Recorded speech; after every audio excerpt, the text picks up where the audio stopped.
So for those of you that weren't able to make it out to the HHN panel at MegaCon this weekend, it was amazing. So just so you're aware, I'm sure you already know this, but the theming is going to be Icon. So it stands for Infernal Carnival of Nightmares. The theme between Jack and Oddfellow is going to be Chaos and Control.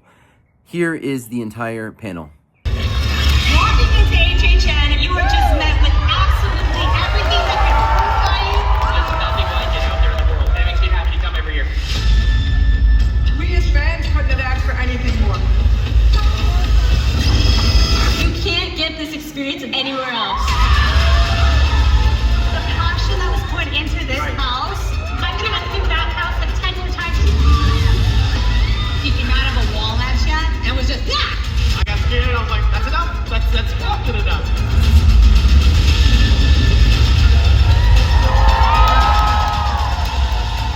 The joy. I mean, Universal is all about experiencing the movies. Now you get to experience the horror. Universal Halloween Horror Nights.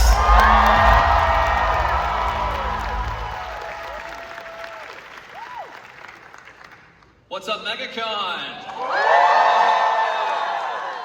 Oh my goodness, this is a lot of people. Welcome everyone to Halloween Horror Nights 35th anniversary panel. Can we make some noise for 35 years?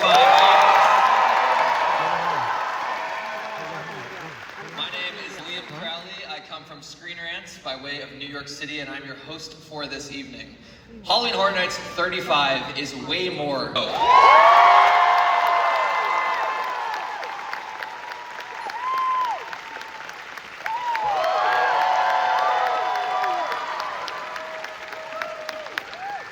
Next, the one and only Miss Laura Sauls.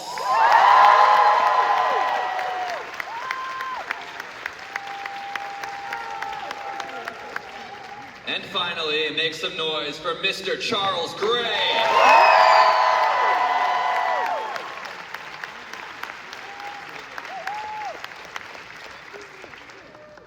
Oh my gosh, MegaCon. we filled the room almost. I can't believe it.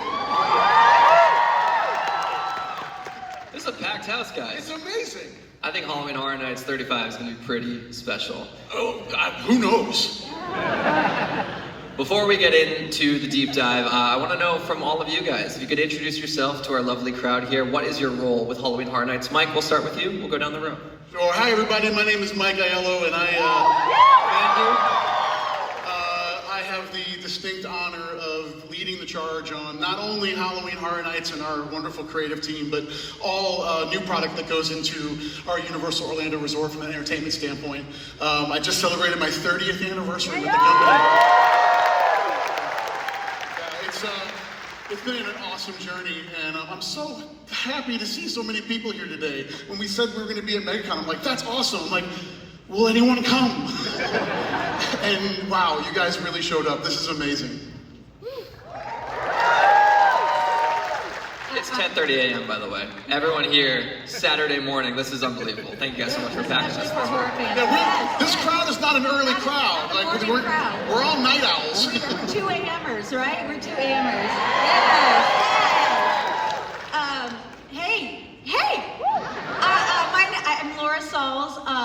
Like Mike said, I get to work with the incredible Mike Aiello, but I also get to lead the incredible team that does all of our marquee events and productions, one of which is Halloween Horror Nights. We work on Halloween Horror Nights 365 days a year, and we love it. Me personally, I turned 30 at Universal this July. And I've had the honor of working on Halloween Horror Nights since 1998. I love every minute of it. And as some of you know, I started my career as a singing and dancing Bride of Frankenstein with this guy over here, Charles Gray, as a singing and dancing Frankenstein. Hey, I'm Charles Gray. I'm so excited to be here. Thanks for getting out of your sarcophaguses to get here today. Very happy. I've actually worked, I think in April, I will have been at Universal for 34 years. I met Mike Aiello over a bucket of slime. That was fun at Nickelodeon. Yes, sang and danced with you. And one of my first gigs too was I worked on in the Boneyard Haunted House, which I think was HHN4, so I was a character too. Yeah. Amazing. We have some tenured Halloween Horror Nights talent here with you tonight. Mike, to start with you, Halloween Horror Nights began as a 3-night event, and now it's a multi-month extravaganza. When you look back on 3.5 decades, what are some of the creative risks or decisions that you and your team made that laid the groundwork to make it is what it is today? Well, I think, again, looking back at 3.5 decades, and it's really strange saying that, I think for me, we're standing on the shoulders of foundation that existed before we started being the kind of creative forebearers of the content for the event. And I think going back in '91 with 3 nights and what it's grown into, I think those first 9 years of the event, what I took away, having been someone that went to the event with my father, and now I get to bring my son to the event now, which is wild. I think one of the things is about the creative risks in taking it seriously. Those first 9 years, that it wasn't just let's throw some pumpkins out there, let's just throw some lights, turn the lights off, add some fog. There was some really interesting creative foundations on how the event was constructed back in those early days that have maintained itself to this day. But again, evolving over time. I think it's also about the idea of leaning into original content. Even in those early years, the event was built on original content. And yes, IP has come into the realm, but maintaining that thread throughout the 35 years, in that we really care about the types of stories and the characters that we can meet and engage, interact with within the 35 years of this event.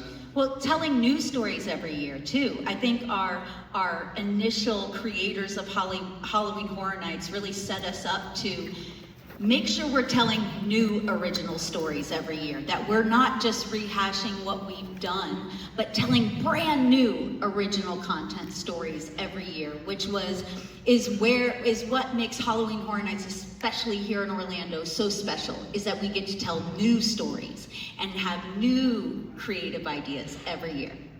Yeah, Halloween Horror Nights, you guys are in good hands with these 3 here on the stage. Mike, specifically when it comes to the 35th anniversary, what makes this milestone especially special for you personally, but also the event as a whole? For me personally, and I think it would be the same for Laura and Charles, we've literally grown up with this event. Again, we've been with Universal so long, and even like I said beforehand, attending the event in its first years with my dad, being part of a legacy like this from being a fan, because I think that's where we all started from with this event, is being fans of this event and really loving the idea of being able to walk into a space that's designed to scare the daylights out of me and walk out wanting to go back in and do it again. Like, all of us are a very special breed of people that just love that again.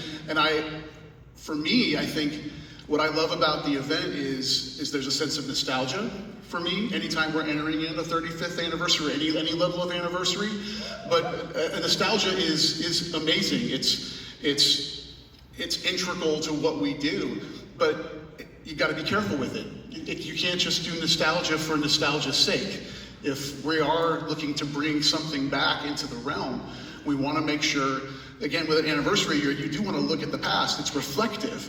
But it's also, in my view, I think it's a recommitment to the things that we've done and how do we continually evolve how this event comes to life each and every year, and to make sure that we're delivering content that we as fans, you as fans, are going to love and see an evolution. And it's not about resting on laurels. I think that's the biggest thing to remember anytime we're doing any level of anniversary year. It's also important to recognize that as people come in every year, this has been going on. So there's guests who have been here since the beginning, or they've been here 15 years, 10 years. There are new people engaging in these stories, and a lot of times they'll come in and hear about a past house or scares on them. Man, I wish I could have seen that. And then we get to reintroduce some of these stories and kind of touch on some of the characters that they wish they could have seen too. So the new people get to learn these stories too. It's very nostalgia, especially in the milestone years. How do you approach that creatively? It's a careful balance, because again, we do want to be able to deliver what everybody, especially anniversary, or everybody kind of maybe expects us to do, but how do you kind of flip that? How do you turn that on its head and build towards something that feels like a warm blanket, but at the same time is something that you're going to be surprised by? I think, again, that sense of nostalgia is kind of it's a thread, but it definitely isn't something that we want to lean into completely, because we do want to make sure every year feels unique to the other years. And that is part of the kind of the core history of the event, is those first 9 years they set up, we're living by it now. We cannot repeat content. It's just something we don't do, and we have in the past, to our detriment. It's happened. And it's something that we've learned. Our fans are rabid for the new, but also, making sure that we're recognizing the things that they love, the things that we love. Well, also taking our past, which I believe you said, and making new stories out of things we've done in the past, right? So for those fans, like you mentioned, we're giving you what you want. We're giving you that warm blanket, but we're changing their story for the new fans to give them something new that they can gleam onto. Because we all know, once that bug has bit you with Halloween Horror Nights, you're gonna come back year after year after year. Once you come to Halloween Horror Nights, that's right. Once we have you for life. Just out of curiosity, how many people have been coming to Halloween Horror Nights for more than 10 years? No. More than 15? More than 20? 25? 30? Wow. All 35? No. We got one?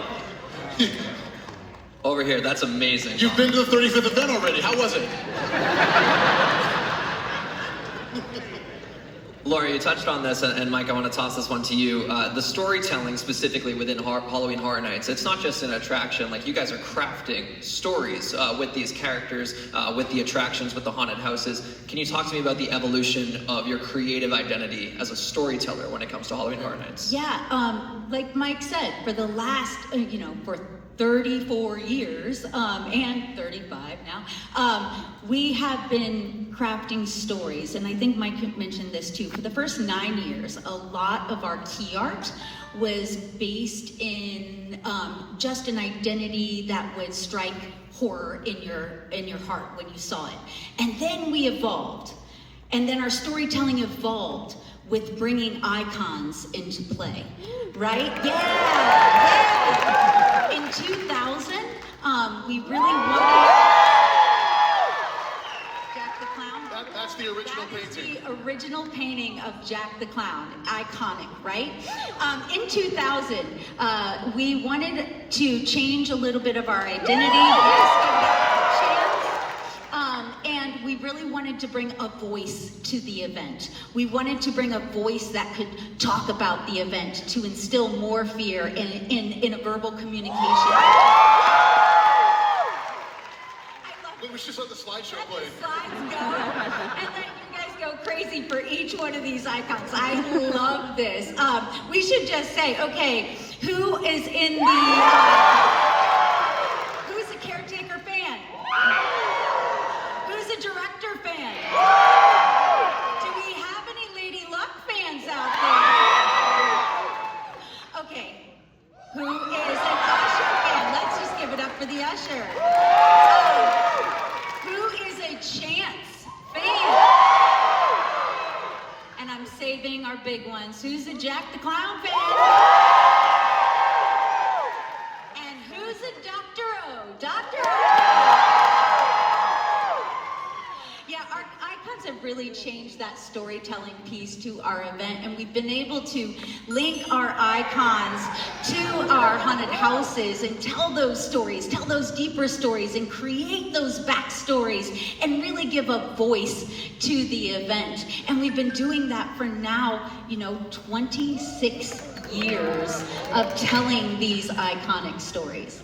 And we don't take this lightly, because I think any of these characters in these stories, this is a partnership.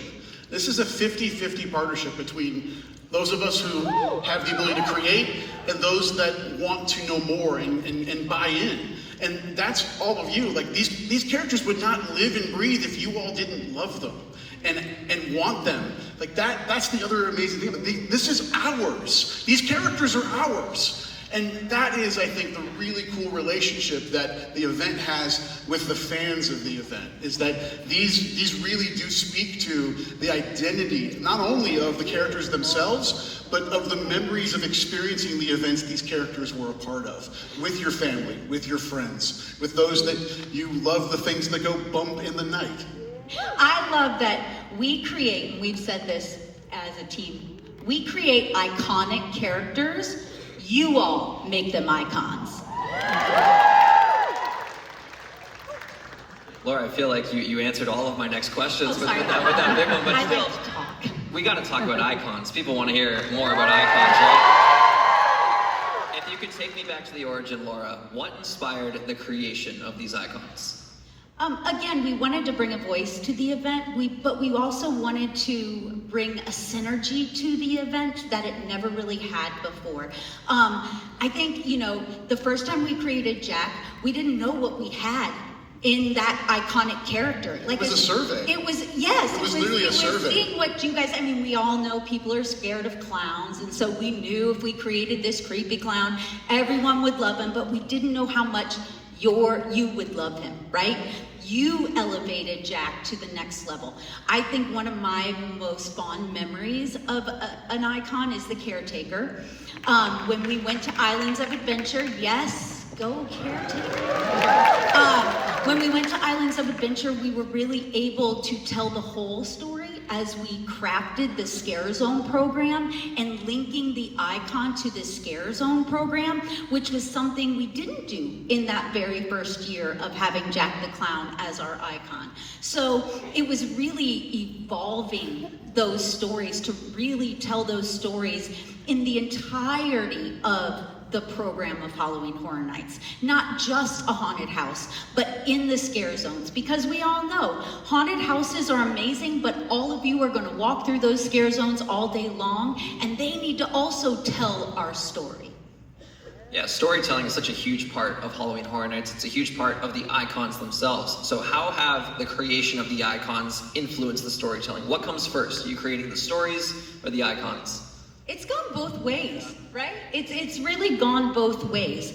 Sometimes there's a really great idea for a haunted house that we have really early on that has spawned an overall story. I believe one of the best stories we can tell about that is last year.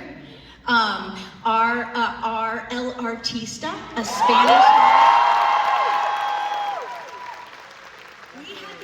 For that house very early on, Ramon Peridoa and Dylan Kolbach, yes, for them, they crafted this really cool story. And I know when we were talking it through with Mike, and he was like, okay, there's something here for the overall event, right? Those gothic tones and textures could really take place in this overall arching story. So it happens both ways. Sometimes there's an icon that can tell our story, like when we had Caretaker or the director, that really crafted what that overall was. But then sometimes it's a haunted house that really spawns that overall story. Yes, and I think for 35, it was the reverse. Right? Yeah. It's about maybe icons first. And maybe, but it's the icons first. It's the icons first because, again, anniversary year, we love to bring back icons, right? Those of you who've been with us long enough to know, we like to bring back an icon in an anniversary year. You kind of teed up my next question there perfectly, Laura. It's an anniversary year. It's a milestone. Can we expect to see any icons at Halloween Horror Nights 35? Do you want to see some icons? All right, MegaCon. This morning. It's still night for some of us. It is. 2 a.m.ers, yeah. This morning, we are going to bring to you Halloween Horror Nights at Universal Orlando's 35th year. We will bring the Ringmasters of Fear.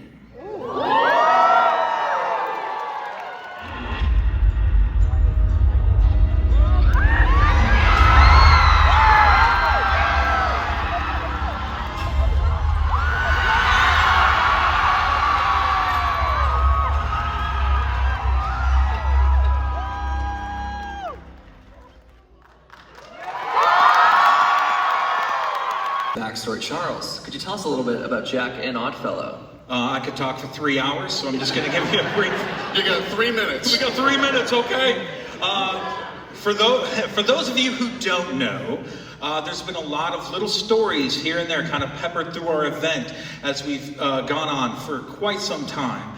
But boiling it all down, we didn't see Oddfellow for some time. It was really, we were introduced to Jack, and then we found out that Jack and Oddfellow, this other character, were at odds with each other. And then we slowly also found out that there was, if you remember the different iterations of Jack, there was the Ringmaster Jack at one point, and he had taken this coat and this cane from Oddfellow, and we still didn't know exactly who Oddfellow was. And in the story, find out that Oddfellow and Jack had a conflict early on, before Jack was even a clown.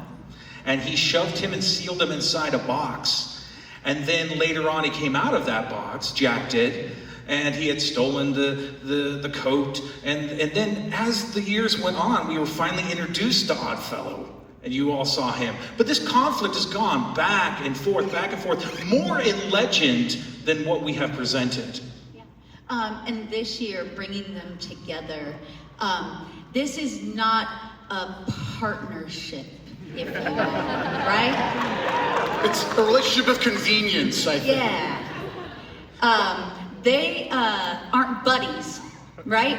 They are here because they know if they work together, they can engine more horror and put more fear into the hearts of all of you all. The big question that was asked after we introduced Oddfellow was who would win in a battle, right? They're like, no, Oddfellow, no, Jack, and then went back and forth, and back and forth. Well, the reality is there is a story where they are the same coin. They're both different sides of that coin as it kind of flips through the air, but it lands on the edge rather than falling one way or the other as they are combined, like you said. And they're combined in two kind of really amazing words with control and chaos. That'll come up later. Yes, so the overall thematic that we've created with these characters for 35 is, again, they are two sides of the same coin. They need each other. They're both different personalities, but when combined, they kind of fill out a single presence. And coming together, we thought it would be really fun, knowing that Oddfellow had his carnival, Jack had his Carnival of Carnage at certain times. If these two monolithic characters came together, what kind of event would they bring to the table? And the title of that event is the Infernal Carnival of Nightmares. For those maybe trying to write that down in your head, just look at each letter of the words.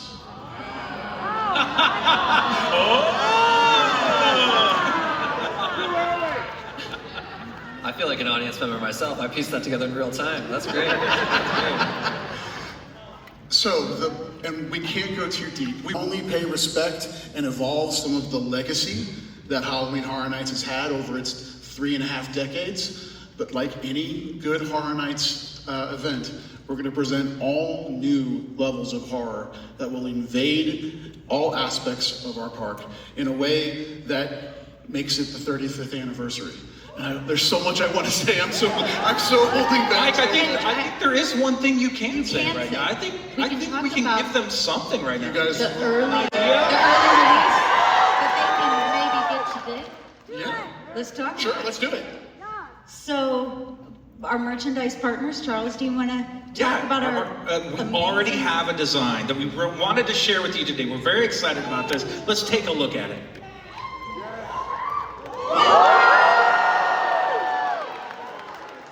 I wish I could have that now. But you can. Say what? No! At the end of our presentation, you will have a QR code. This is merchandise that you can get today. You can order today. I know, we'll be repping these tees as we walk around MegaCon today. Our merchandise team did such an amazing job. bringing Oddfellow and Jack together in this Infernal Carnival of Nightmares on this amazing merchandise. It's amazing. You guys are going to want to scan that QR code at the end of the presentation. Mike touched on it earlier. I want to go to Charles, though, to get your input on this. Oddfellow and Jack are not exactly friends, as you mentioned. There might be just a common denominator that brings them together. Could you kind of tease what gets them on the same page? All right. Again, I could talk 3 hours about this, but I think I have 3 more minutes. We're doing good. We're doing good? Okay, we're doing good. What we want to do is tell this story, and it all began with Jack Schmidt. He was a murderer, an evil, conniving murderer that snuck off to a circus, and it was Oddfellow Circus where he hid. You know what? Instead of verbally saying all this stuff, would you all like to just maybe walk through it a little bit? Yeah, let's show. We're going to introduce our first house of the year. Jack and Oddfellow, Chaos and Control.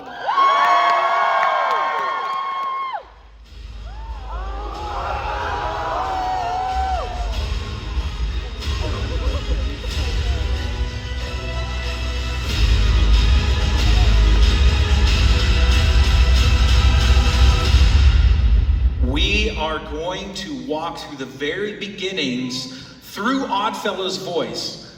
Okay, Mike, you got to keep me honest here because I'm just going to talk a lot. Go for it. So, when you go through the haunted house, we are going to hear the narration of Oddfellow telling us the story, the origin story of Jack from his perspective. As Jack goes through this carnival on this killing spree, and of course a lot of you know that history. It brought the police to that place, and then in desperation Oddfellow had to seal him inside the box. Let's stop right there because there's a new little twist, something that we've discovered. We all know that Oddfellow can go from place to place, right? He's a time traveler, go to different dimensions. He's taken over many different places. And we kind of coined the term for that, the Oddverse. And he has these different portals that he goes through. Well, the box was one of those portals. And again, I don't think my words are enough. Let's show some artwork that we were working on here that kind of demonstrates the story as we go through. Jack gets sucked into the Oddverse, and Oddfellow goes into this dimensional world that he owns and tortures Jack. But Jack being Jack and being full of chaos, the battle begins because the power shifts and Jack kind of starts to understand the Oddverse and how to manipulate things. And as we go through the haunted house, we'll see this battle ensue back and forth, one taking the power, the next. Let's bring up the next one because this shows when Jack takes over here. I love this Easter egg too. If you know, in 2000 we had a show called Jacked Up. That's the logo for that show. A lot of little Easter eggs. In fact, I won't tell you where this takes place because that's giving away too much, but it's a place a lot of you know in our history. And within this Oddverse, anything can happen. Characters can shift and change. Locations can be like an amalgamation of different things as we go through. So Jack takes over, Oddfellow's taken over, it goes back and forth. And one of my favorite things is as Oddfellow's telling the narration, Jack, in the way he does, takes over the narration. He's like, let me tell my story the way it goes, you know? So they go back and forth. So it's a little bit meta too as you go through. It's a lot of fun until the very end when they make that choice and you, the audience, are walking through these moments of this battle until they come together, chaos and control, and they have decided to take the power and soak it up and become even more powerful as they turn their focus on us, the guests. And that final moment, the final scene, as you will see them taking over the park, taking over this world, and really it is kind of the preface of you going back into the event and seeing how they've affected this entire world. I don't want to reveal too much, but I'd like to expect any evolution in Jack and Oddfellow's looks. We always analyze that, and it is a big debate, like, should we change them? Should we present them as they've been seen? And there's been different iterations of Jack, but because they've gained so much power, because they have truly morphed in that level, they become titans, you will see a little bit of a tweak and change to the way they look also.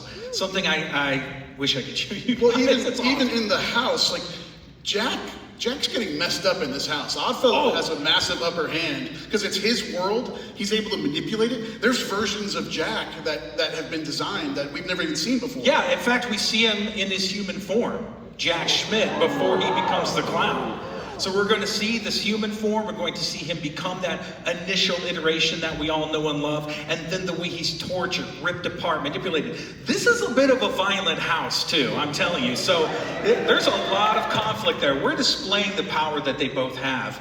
Did I do good on time? You're great. You're great. You're great. But the one thing we did kind of bring from last year into the creative thinking of 35 was, we've got an overall thematic.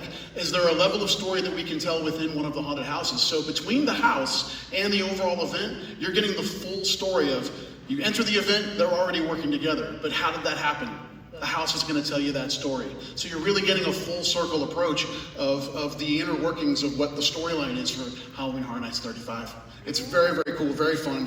Dylan Colliff is the designer. Yeah, Dylan is the designer. You guys know Dylan. He's just amazing. And he's gone absolutely insane inside this house. It's wild, absolutely wild. I'm going to give one more that skull that you saw in that drawing, it's going to be in the house, and it's huge. You walk through it. Huge. You are walking through the Cane of Souls skull as it's cracked. And you will go through the box. I got to stop talking. Okay, you'll go through the box. You go through the portal. You'll be in the Oddverse. Okay, I'm done. I'm going to get in trouble. We got a couple months. Well, I do want to say how thankful we are that everybody came to this today. We were really nervous about it being 10:30 in the morning, and again, we're not night people. And you guys really showed up, and your enthusiasm and excitement about the icons and the content, we literally thrive off of it. We've said this in the past, and it remains to this day. You all, and anyone that's not in this room that loves this event, are the very first thing that we think about when we're coming out of a year thinking about the next year. It's using the event that's happening to learn from it, to understand what people love, to understand where we can be better, and apply that knowledge into the next year as we're creating. And I can't stress it enough how integral you all are in our world as we're creating. It really is the best relationship. Everything that goes with that. We absolutely love it, and we see everything. I'm telling you, we see everything everyone writes. So we really, really take it to heart. But again, back on HHN 35, it really is a culmination moment. We're bringing together two of the biggest icons that we've been able to have a creative process on, bringing them together for the very first time to present this Infernal Carnival of Nightmares. And we're so excited to bring them together because as we've learned about this process, a fear divided is a fear deluded.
Thank you